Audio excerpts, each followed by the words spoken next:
या धावपळीच्या जगात स्वतःला फिट ठेवणे खूप महत्त्वाचे झाले आहे. Welcome to day 1 of winter arc challenge. आज होता पुश डे. तर वर्कआउटपूर्वी बॉडी थोडीशी गरम होण्यासाठी वॉर्मअप हा करावाच लागतो. त्यासाठी वर्कआउटची सुरुवात वॉर्मअपने केली. चेस्ट मारायची असल्याकारणाने नमस्कारचे 3 सेट मारून घेतले व चेस्ट प्रेसचे 3 सेट मारून त्यानंतर पेगडेक फ्लायचे 3 सेट मारण्यासाठी पुढे गेलो. चेस्ट पंप करून घेतली, मग डंबेल प्रेस मारून थोड्या शिऱ्यात आणल्या आणि अप्पर चेस्टसाठी या मशीनचे 3 सेट मारून शोल्डर वर्कआउट सुरू केला. साईड लॅटरल मारताना तर शोल्डरमधून अक्षरशः दूर आला. ते संपवून गेलो ट्रायसेप पंप करायला.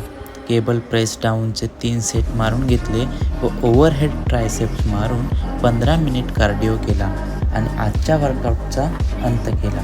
तर अशी होती आजची बॉडी कंडिशन. माझ्यासोबत या जर्नीमध्ये बनवून राहण्यासाठी मला फॉलो करून घ्या.